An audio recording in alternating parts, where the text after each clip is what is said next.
What's going on, everybody? Yo, what's going on? Welcome back to Unstructured Live. This is the post show for episode 6 or episode 5, sorry, of House of the Dragon. That's First of right. all, Mystery, how are you doing? How was your week? I am doing amazing. Had a great relaxing weekend.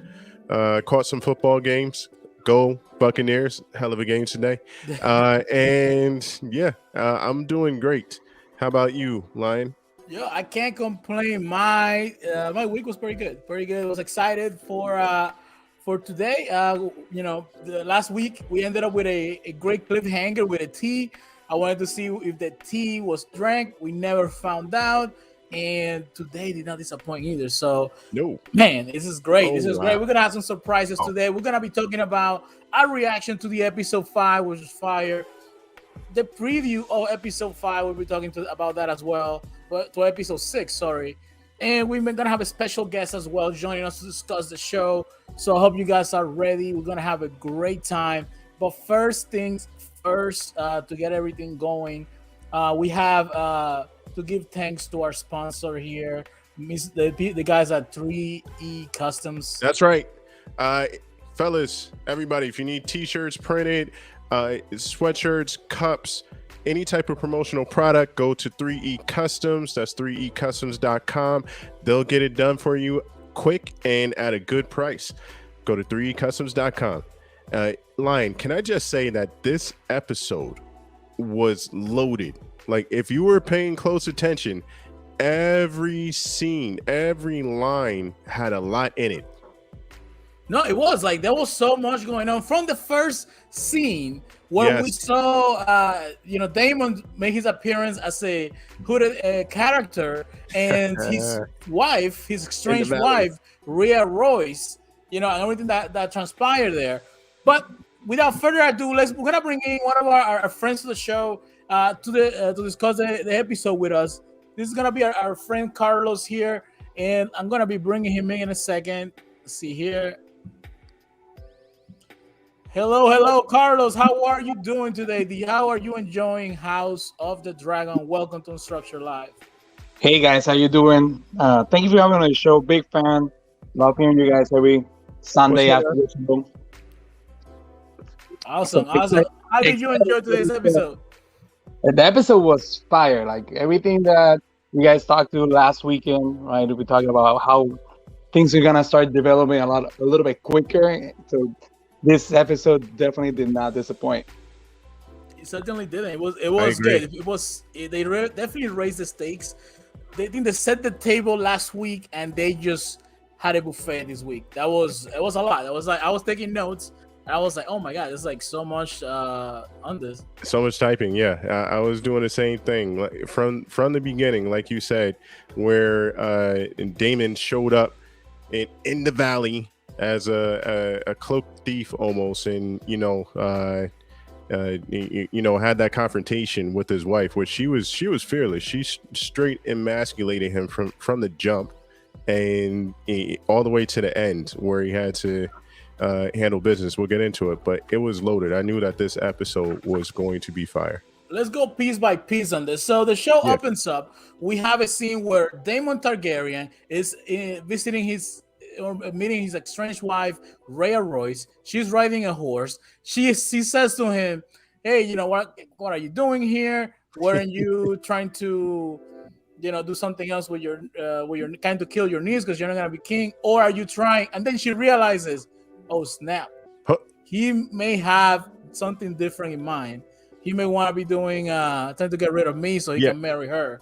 Yeah, she connected the dots a little bit too late, but I had a schedule line. But can we just talk about like how she was saying, like, you finally come here, after dealing with all your other women, and now you're trying to get in my bed, and that's not going to happen. And then she concludes what was going to happen to her. Like she was fearless from the jump. Like they said, she was a skilled hunter and a skilled what is it?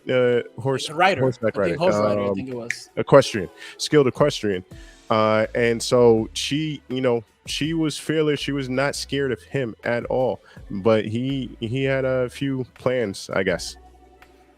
No, certainly. Carlos, what do you think of that scene in regards to when you saw Rhea Royce, well, they've been teasing the whole season. So they've been mentioning that he has a wife, but we never get to see her. And That's now we right. finally get to see her and her character. What do you think of that? I mean, what's interesting of that scene itself is you really cannot tell what his intentions are. So the question is, did he really plan it, or is he just out of a whim reacted to the situation and her mouth mouthing him during their conversation? I'm glad you bring that up because that's actually the question for today's poll: is did Damon intended to kill her? Because I think he wanted to talk to her. He was like, "Hey, one second," and then she kind of like lost her thing, and boom. Then he took the opportunity and just handled business real quickly. Yeah. What do you think, Mr. E? I definitely think that it was planned. I mean, he was somewhere else last episode, right? And so he shows up. He hasn't been with his wife for a long time. Like they haven't hung out or did anything. And if you listen to the way he told it, she's ugly or unattractive to him, which it was the exact opposite. He wanted nothing to do with her. So why does he show up now? He has an agenda. And I think his agenda was served with her death. No, certainly. So from that scene, we jump right into the king and Rhaenyra sailing to Driftmark, which is the castle run by the Velaryon and the queen who never was, Rhaenys. And in this scene, we see that the king, from the get-go, we're seeing that the king's illness is progressing very, very fast. Yeah, he's sweating. He's not having a good time in that boat. Bleeding.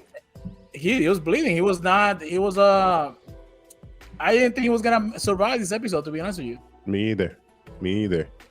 And so he's on that ship. I think was the biggest thing for me, because it's like, is he seasick or is that his illness? So it seemed like he was seasick. Then once he got to the castle, his illness, I guess, kicked in, and if you're a king, you have to keep up appearances, right? Wouldn't you agree, Carlos?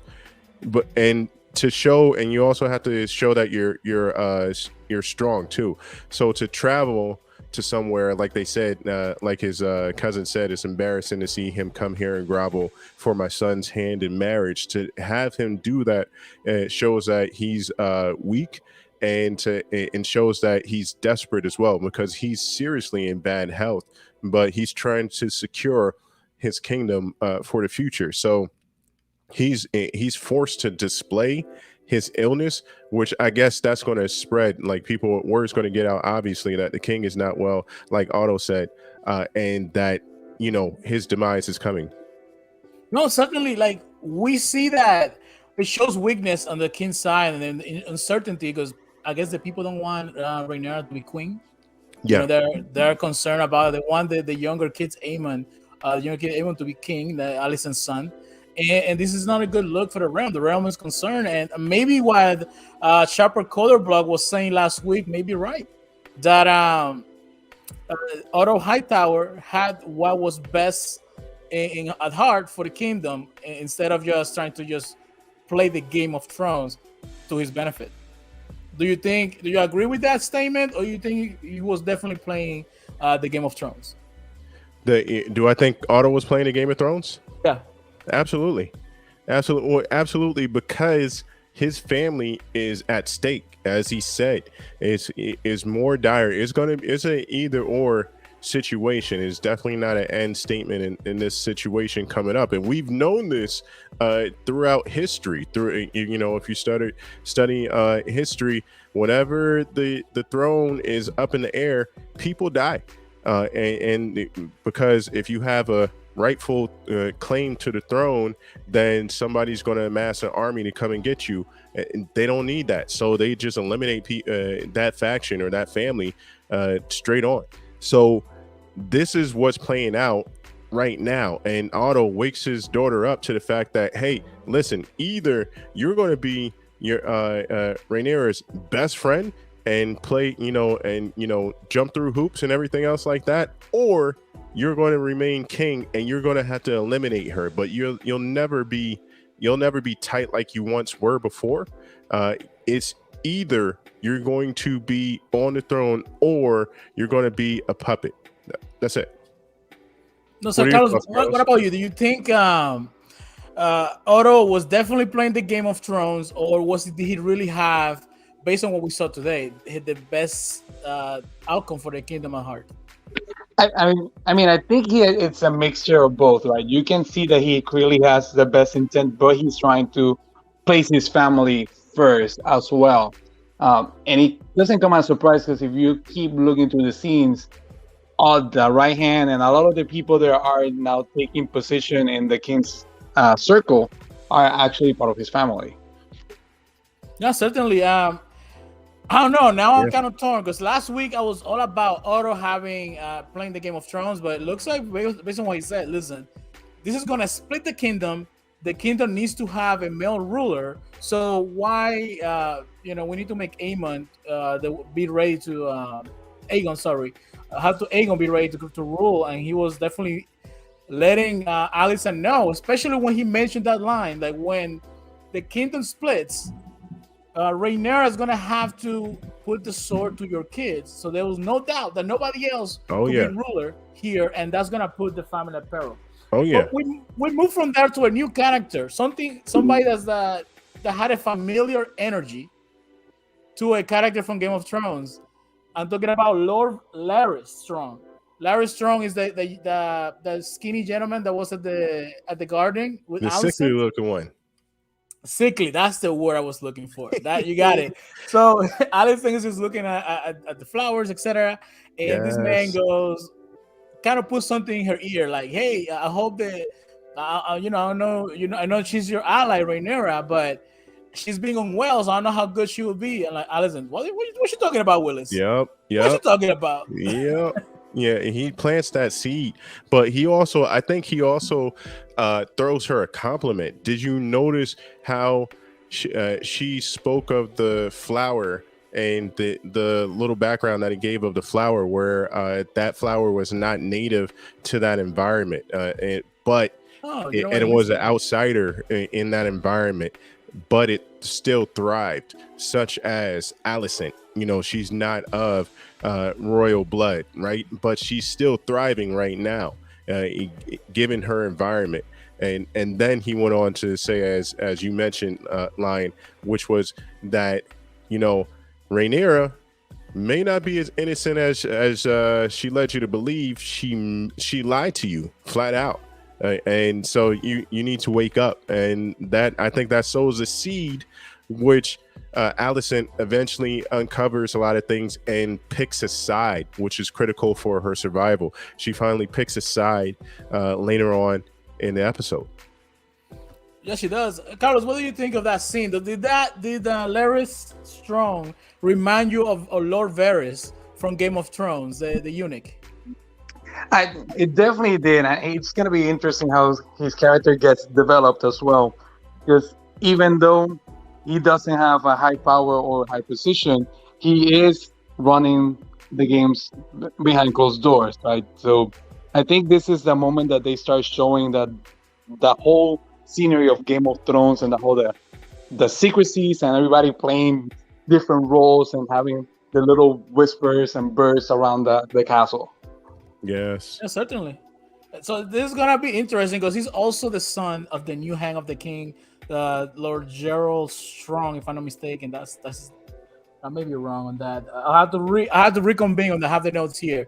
But from that scene, he's gonna play an integral part based on that little the few snippets that he had in the show. This episode, they're gonna showing that this guy's gonna play devil's advocate from time to time. But from there, we go back to Driftmark. They finally arrive. They're meeting with Lord Corliss Velaryon, and Lord Corliss Velaryon has one big concern. He's very flattered that you want my son to marry your daughter, but whose last name are we taking? Whose last name are we taking? How do you think Lord Corliss handled that, Mr. E? How do I think he handled it? That was an awkward question. It was weakness. He was forced to compromise. As I said, he came. Lord Corliss didn't meet him when the king first landed, right? When Viserys first landed, which is customary. he was sitting on his throne. So this is a power play, and it continues in the fact that, like, hey, whose last name? Because last name is all about pride. And whose last name is going to be there. So the king says, well, it'll be your last name until they ascend to the throne, in which case it'll be my last name because my bloodline is not going to die. So there's pride in both of those things. He comes up with a compromise, but honestly, I think Corliss wins. That's a big power play that he's doing, and I think Corliss wins. Carlos, how do you think Corliss handled that? Because he was curious, whose last name are we taking here? Well, I think the big elephant in the room is actually not him and it's Princess Rhaenys, because you can see her being torn with the entire union, right? So her husband is playing the powerful card of what name is gonna be, but she's actually been rooting for the princess since the beginning, and now she's concerned about her kid. So I think Corliss is trapped between his ego and wanting his family name to go in, but also you have to remember he's married to a Targaryen as well. So I think you're gonna be seeing a little more conflict between both of them through the season. I completely agree with you. Like, I think it was a funny scene because Corliss like, so how are we gonna handle the matter of the name? Because yeah, so we're Velaryons, and you guys are Targaryens. I know you guys rule, etc., etc. And the king was very gracious. He's like, you know what? You're right. You are completely right. The kids are gonna be named Velaryon as they're born, but once the firstborn ascends to be king, he will automatically become a Targaryen because the dragons will continue to rule as they always had. So that's interesting how everything was handled there. Even more interesting is when we jump to the scene where Leonard and Rhaenyra are walking on the beach. Yep. And they are discussing how they like their duck cooked. Mystery, I got a question for you. How do you like your goose or your duck to be cooked? I don't know what the proper answer to that is, but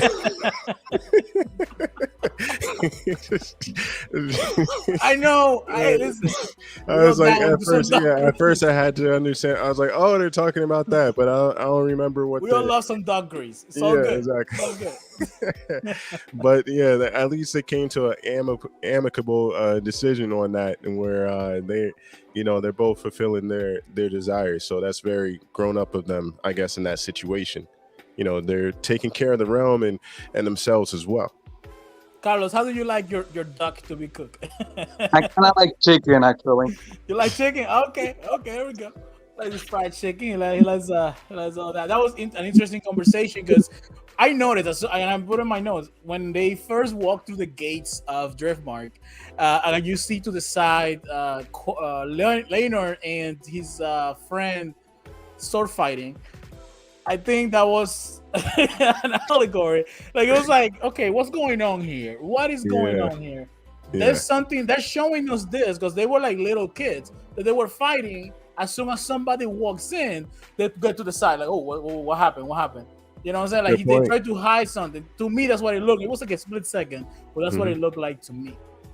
That's a good point. And there we go. We got it. Oh, the legend 350.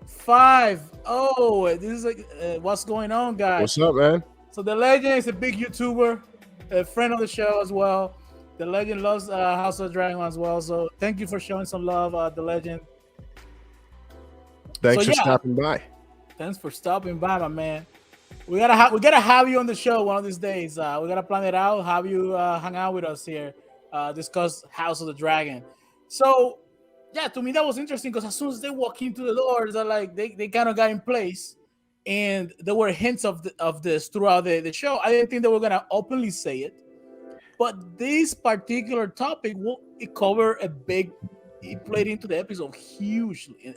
And you know what's even bigger? Like, the dynamic is that his parents know, right? But there's still a duty to perform as far as continuing the family name and continuing that bloodline. So they have kept that secret and still are trying to continue that bloodline. So you hear his wife get worried about his secret coming out. That's right, Leon. I'll keep you posted, and I would love to have you over. Yeah. You're a good guy, man. You're a great guy. So, Carlos, did you notice that from the beginning that they were kind of trying to make a point us to that direction that this is gonna be not just a sham of a marriage because it's a marriage because of politics, but Hmm. Leonard wants nothing to do with this. Well, I think it really shows what you guys talked about last week of the princess stepping up and really taking power of her role and playing the game however she wants to play it. And she's not taking names, right? She's just doing whatever she wants and focusing on how she wants to be succeeding the throne, which is very interesting. That spin-off of that scene in the beach. You know what else was interesting? So we get to this point in the next scene here, where we all been there. We all been there. Where you have, I mean, assuming we all been there. So we have that one girl that steals your heart, and especially after a night at the club, and you go like, hey, listen up. How about you just run away? Let me come over with me. Forget about living in a castle. Forget Yeah. about being queen. Forget about all of that. We'll just have each other and we'll be happy. We'll be happy. Just come over and let's marry. Let's live let's get a little hut in the country. We'll be fine. And Rainier was like, "Are you crazy? What's wrong with you?" I got gold. I got horses. Yeah. Talking about, man. He's like, I'm rich, goddammit. Pardon my language, but I'm rich.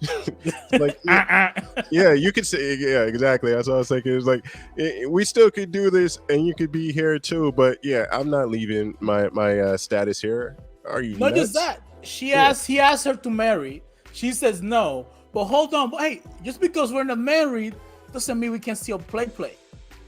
And he goes like, how dare you?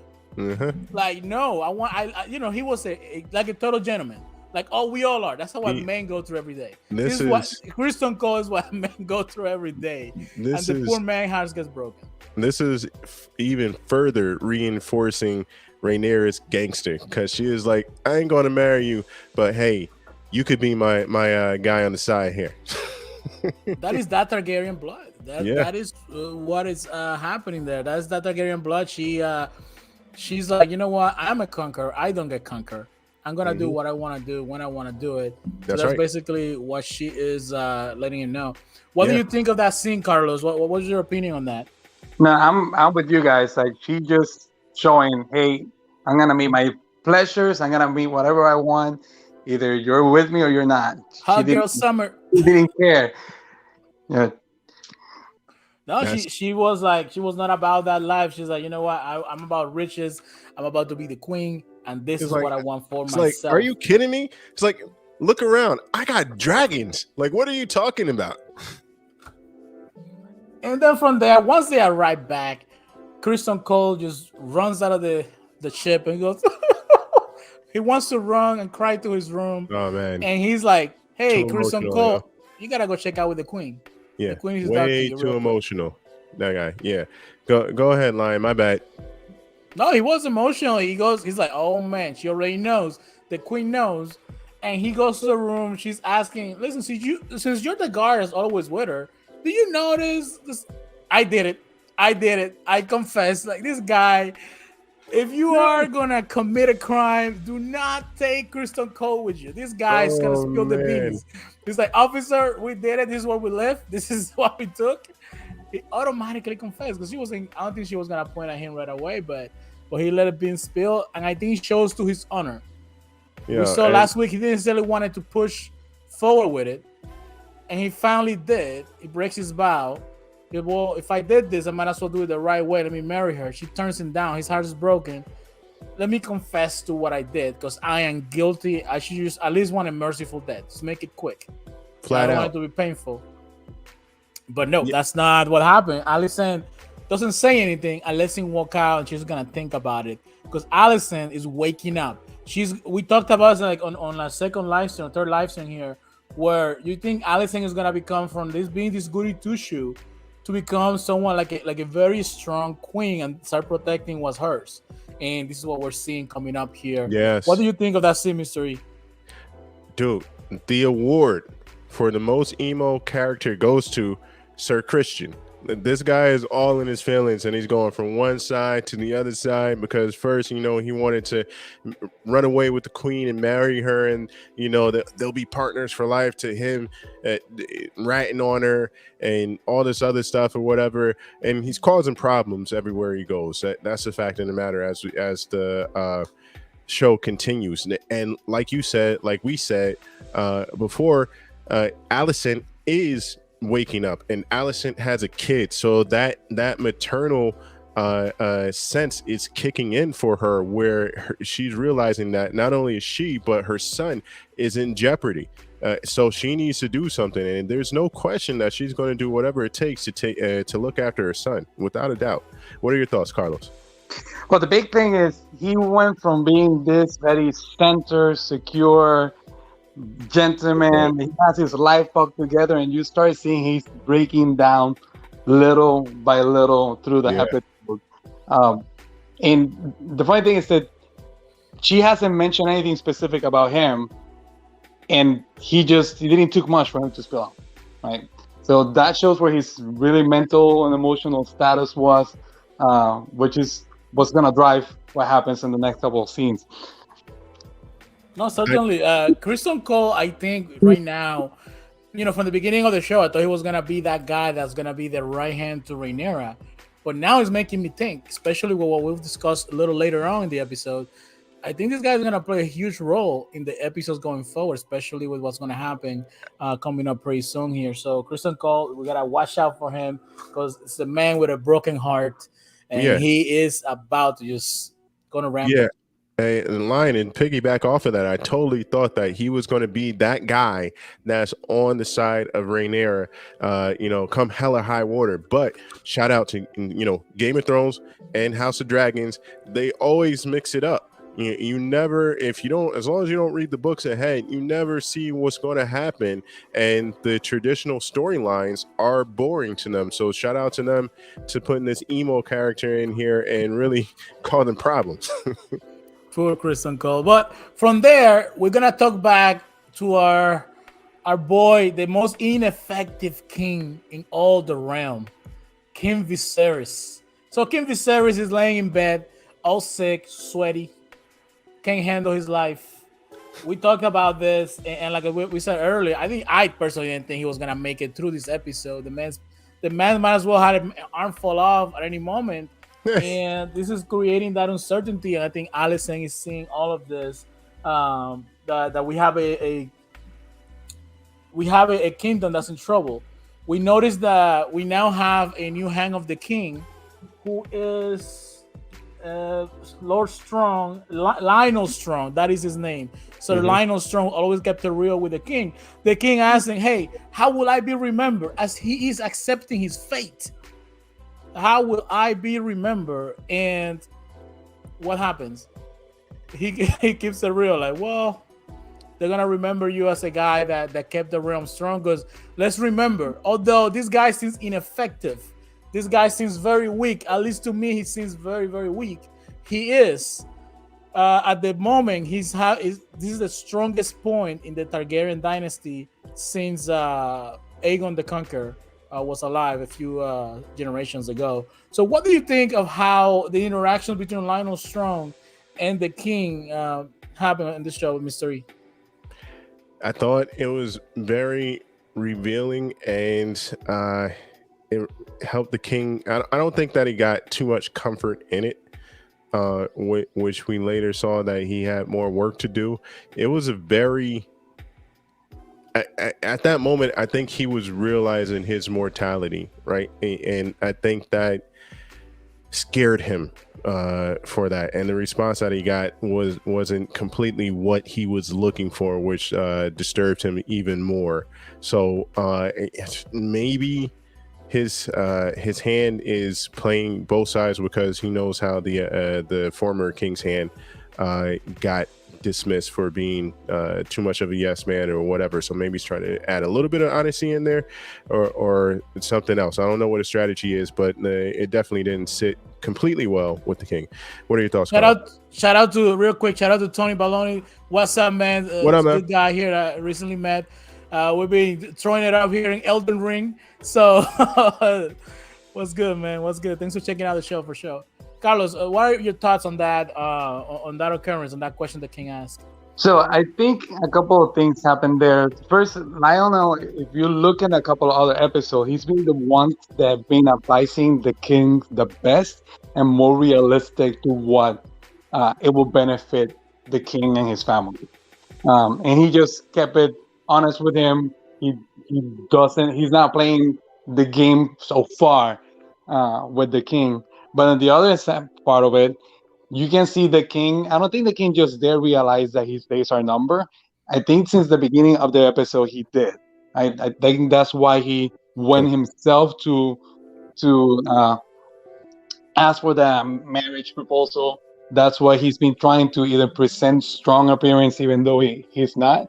And then the other important of information on that conversation was when he asked, "Where's the queen?" At that moment, I think he's starting to realize that he's losing the queens as well. Yeah, good insight. He's noticing that. That's a good observation there. Thanks for bringing that up.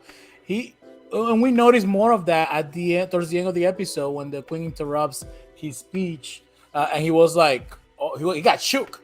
And we'll talk about more that a little later. Let me not get ahead of myself. So the whole preview from last week was very misleading, at least to me, because traditionally when you go to a wedding, when you go to a nice party like that, everybody, the bride's wearing white, and that's what the preview show us. So I'm thinking, yo, the wedding is happening. That's the party for the wedding. Yeah. But that was an engagement party. That's how the Targaryens do it. Big feast, big dance. Everybody's swords. Everybody comes armed with a sword in hand, and we see how everything plays out. This didn't come out to be what the king thought was gonna be. We saw. I think this scene demonstrates the instability in the kingdom and how people see the king, because he kept getting shook by multiple people showing up. First, Daemon shows up. He gets shook. He's like, he kicked Daemon out in the last episode. Don't come back. Daemon is like, I'm not gonna listen to you. I'm gonna show up. I'm gonna do what I want because I don't fear your word. You know, what are you gonna do? What are you really gonna do, King Viserys? And then when he's giving his speech, well, first he's asked, "Where's the queen?" You know, the queen is not there to be next to his king, and she should have been from the beginning. We also see Jason Lannister was basically a clown for the show, come up to the table and making appropriate comments about the queen. Like, don't you fear your king to say something like that? You think something like that would happen if Robert Baratheon was sitting on that throne? Even Joffrey? I mean, this guy would have been hanged right at that moment. And then when the Queen Alicent walks in, the king just stops. I thought he was having like a heart attack or something. So what do you think of that scene, Mystery, in regards to the engagement party?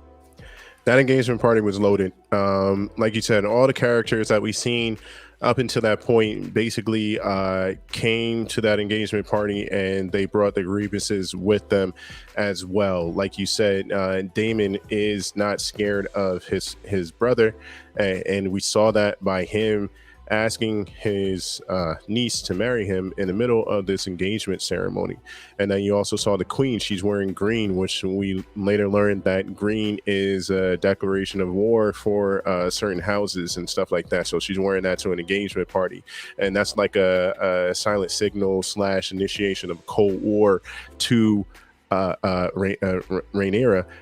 Additionally, she calls her stepdaughter, just so that it was clear, right? And then you have Leonor's boyfriend, who doesn't like Rhaenyra's boyfriend, I guess you could say, Sir Christian, but he says, hey, he says, hey, as long as you play the game and keep your mouth shut or whatever, we'll be all good. But if not, then you're going to have problems. And then you see Sir Christian go berserk, and all hell breaks out, and people start to seize on certain opportunities during that. So that festival was it was big because the fallout from that was twofold. One thing, they immediately got married. Lenore and Rhaenyra immediately got married because they were on shaky ground and didn't want this to fester throughout the week or anything else to happen throughout the week. So let's solidify this. And also, a wedge was driven between Rhaenyra and Lenore because his boyfriend is now dead at the hands of her boyfriend, aka Knight or whatever. So he's going to fault her for it. So there's resentment, and from the very start, that's going to brew and fester and cause problems going forward.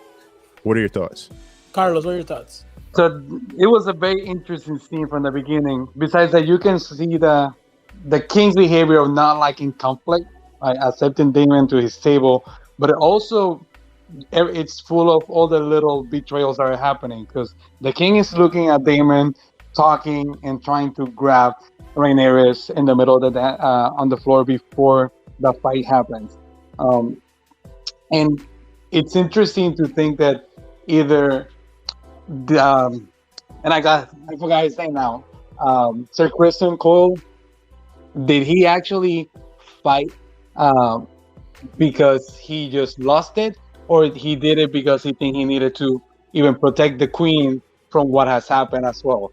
Not the queen, the princess.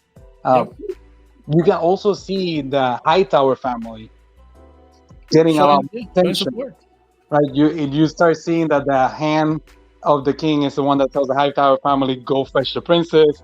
They're the one kind of like paying attention and stepping up their game as well through this last episode.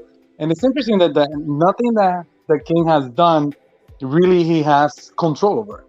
He has been reacting, but it's going to be very interesting what happens on the next season, now that all of the cards are being a little bit more laid out for him, how much aggressive he will get.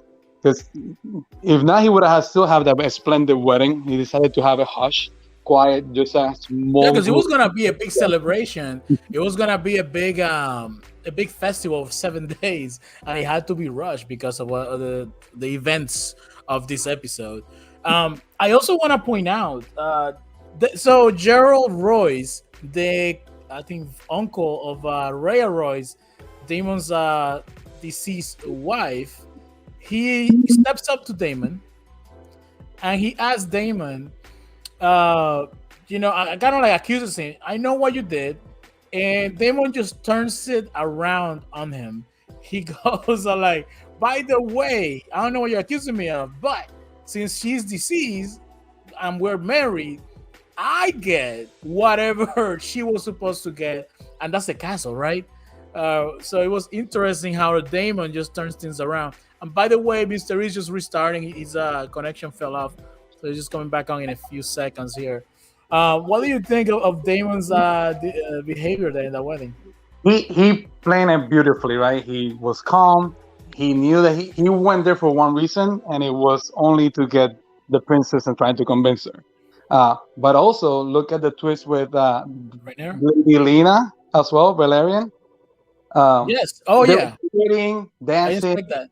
So she made the move. You can tell that she actually is trying to make the move, but he's still just interested in Rhaenyra. And then Rhaenyra shows that she actually wants him to be married to him. So it's gonna be interesting what happens in the next episodes with their relationship as well. And that reminds me, Rhaenyra was, when they were speaking in Old Valyrian, she was flirting hard with Daemon in front of everyone. She goes like, why don't you take me back to Dragonstone and make me your wife? Don't you have the courage to do it? Like, egging him on. And Daemon is like, whoa, hold on, girl. Like, it ain't like that. Like, calm down. Like, that was, like, we have seen an evolution in Rhaenyra's character ever since that encounter she had in the with Daemon Targaryen last episode. So that was very interesting. Thanks for pointing out about the other Velaryon twin. Because, yeah, she made the move, and we're going to be seeing here some stuff from the preview in a second that shows further what's going to be happening in the future. I'm waiting for Mr. E to come back on. I think he's trying to get on right now. And then to to move it along. Okay, Mr. E's back. Let me. Yeah. There we go, Mr. E. Welcome back to the show. Yeah. Every now and then that happens. My bad. What did I miss? Hey, you gotta pay your bill. Pay your bill. I'm kidding. Yeah, seriously. Shout out to Cordell for those who know. Yeah. Yeah, I gotta find a way to put priority on this device. But go ahead. So yeah, we were just talking about Rhaenyra flirting with her uncle, Daemon Targaryen, and we were talking about Elena Velaryon flirting back with Daemon. Daemon was the man of the hour. He got 2 women biting for his time, bro. Like it's amazing because which one was his target, or were both his target, right? Because he first starts off with the sister. You'll have to repeat her name again. I forget her name, but and she's intrigued by him. There's a lot of flirting going on his dance floor, and that's all good, right? The king is not upset about this. Corliss is not upset about this. There's no problems with that. However, he's already on the dance floor, and then he makes his way to Rhaenyra, and then they make their way to the back of the dance floor or the hall where the line of sight is a little bit difficult, and he starts to proposition Rhaenyra like, hey, is this really what you want to do? Are you happy? Why not pick a better choice? He'll never make you satisfied as I will. And she is challenging him. She's like, if you're big and bad, if you're big and bad, then go ahead and show me. Take me from my father and take me to your house. And what she say? Take me to Dragonstone. Yeah, take me to Dragonstone and make me your wife. Exactly. He's like, whoa.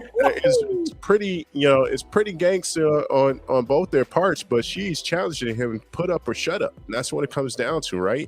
So he can make a decision in that moment, but I don't know whether he's interrupted or whether he chose not to make a decision in that moment.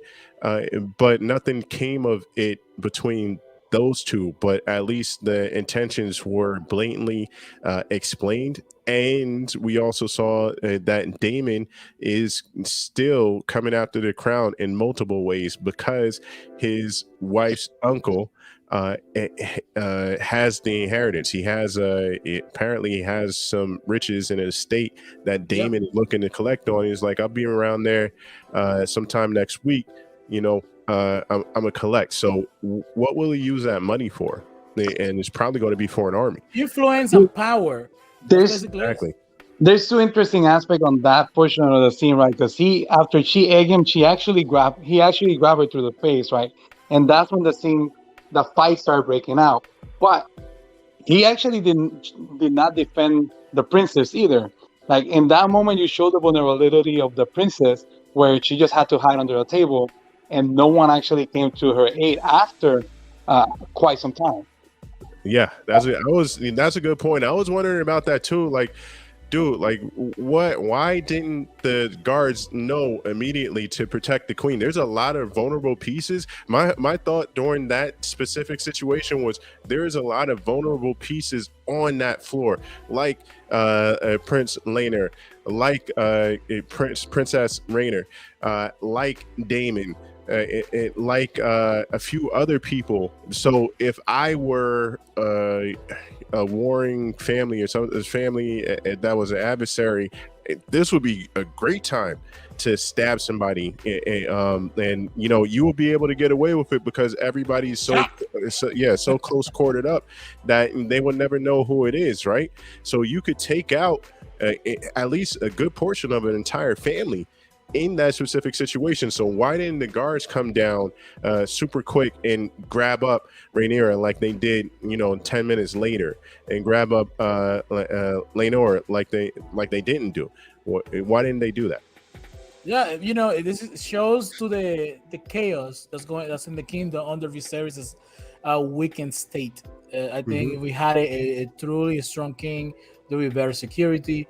Why did that fight go on so long? We don't know. That was a brutal scene because he caved in. Kristen Cole caved in the face of this guy that tried to play devil's advocate. And was like, listen, we're not gonna play that. This is a man with a broken heart and a sword, and he showed him why he shouldn't play with. You don't play with Christian Cole.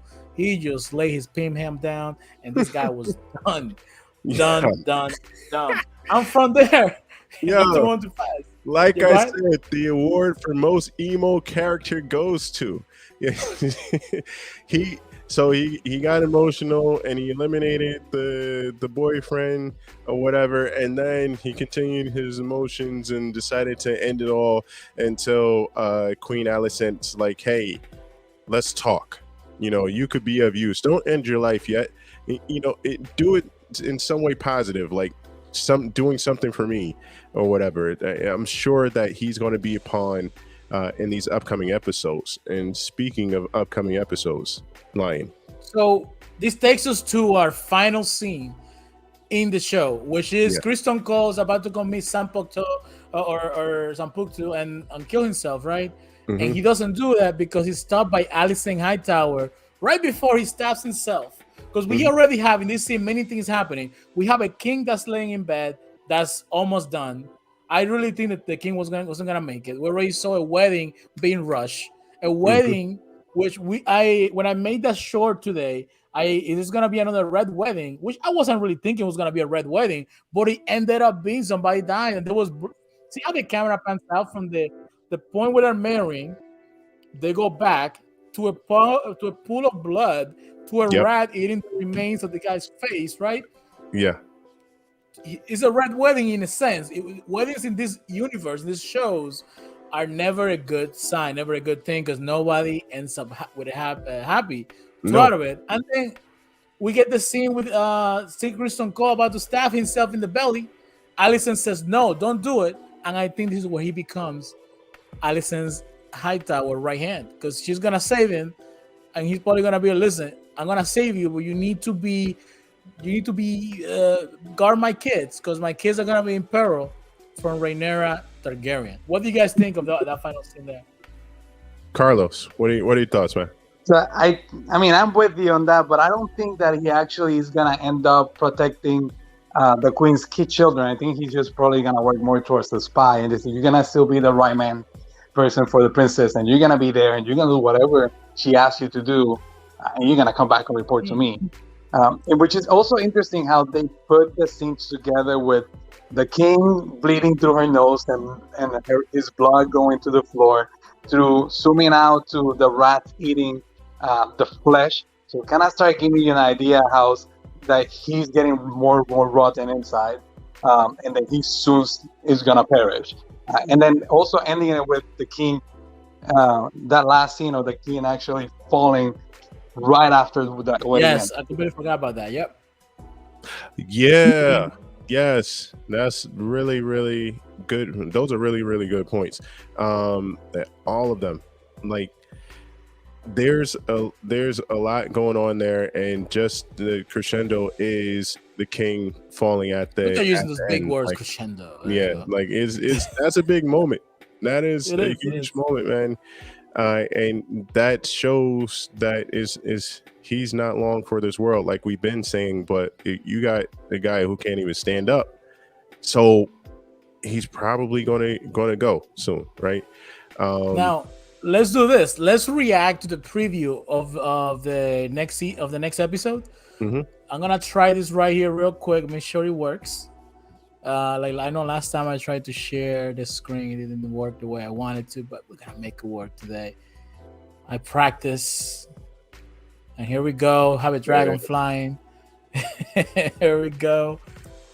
Let's see here. All right, guys, this is gonna be the trailer for preview for episode 6. We're just gonna be reacting to it. Let's go. See what we have.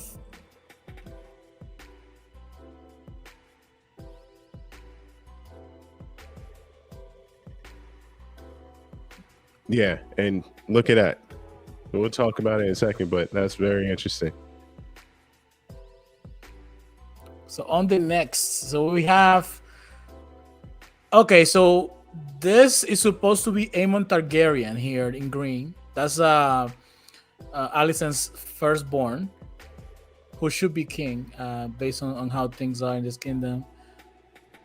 We see a new dragon that was born. We see Rhaenyra with 2 kids.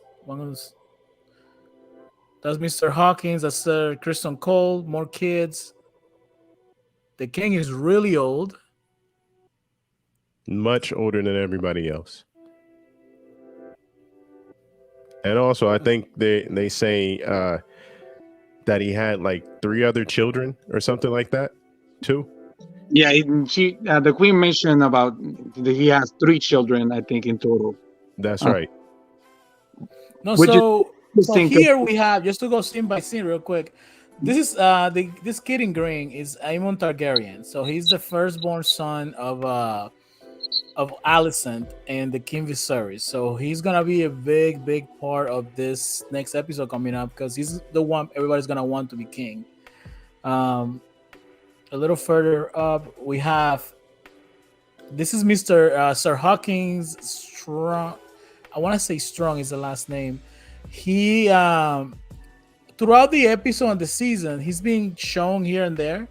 And he's always throwing smiles and looks to Rhaenyra. I'm thinking with Rhaenyra being a little more free with her sexuality, this guy maybe something may be going on. Maybe in a loop.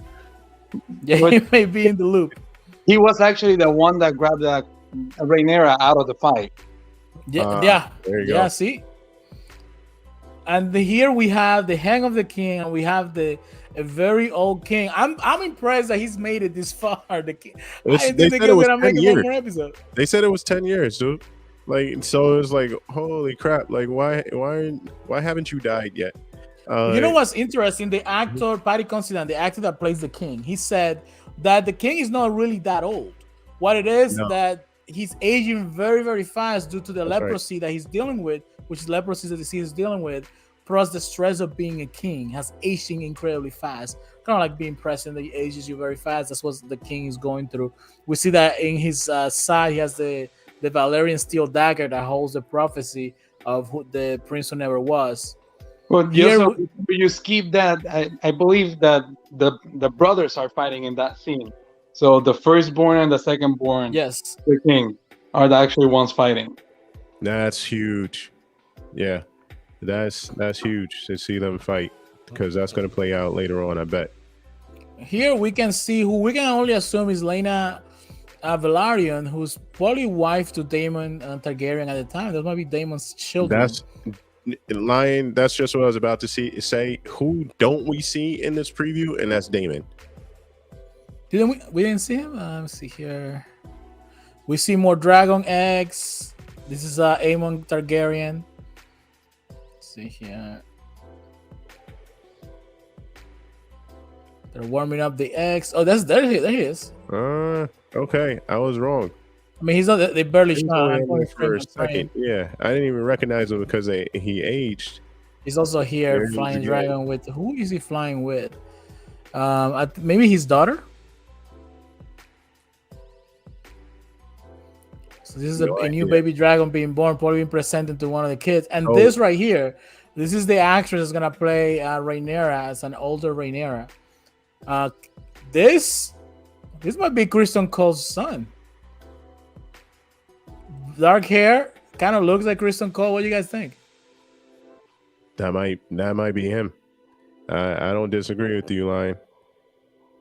But here she has another baby, and we also I don't know if you guys could hear, but I did hear on the preview that like the queen was complaining that she has another kid. Yeah, and the kids are not reflecting the father's look. So I think that we may see an issue where the realm is thinking, well. So maybe I confused the two. I thought it was a king that had the kid, but it was Rhaenyra that had the 3 kids that looked different and whatnot. No, it was Rhaenyra. Okay, that makes more sense because, yeah, the king was having Carlos before. Carlos, what do you think on that? I mean, I'm still not sure if that's Rhaenyra's son or if it's actually one of the king's sons, because it doesn't tell you much yet. But the interesting fact is that he doesn't have the white hair, but he does control a dragon. Yes. Yeah, I'm thinking. I think they cast that kid to look very much like Kristen Cole, and with or this guy maybe. because we didn't see her take the tea. That may, and he's like what, about 10 years or so, or he may be right about that age. See, and we were talking about the tea last week. I was saying, Lion and I had a debate whether she took it or not. Maybe she didn't. Who knows? More babies being birthed. It's gonna be a whole lot of kids. See, this kid's like, and this is the actor's gonna play Allison as an older Allison. Still look about the same age to me. To be honest with you. See, that's Rainier again. But I want to point out this because you see, I guess we see that Damon married one of Corliss's daughters, and so he has the backing of their family. Plus, he also has money. So where does that put him in the running for being on the throne? I don't know. He's gonna try to make some kind of play, and I know there's some previews out there of something that I think Damon may attempt to do. So we'll see what's gonna pop for the coming weeks. It looks like it's gonna be the biggest time skip we've seen so far. 10 years, coming on the next episode. So the show is heating up. We're getting close to that season finale, and at the beginning of the show, everybody was kind of curious: is the show gonna hit the same like the Game of Thrones goodness that we're accustomed to? And this time skip is gonna.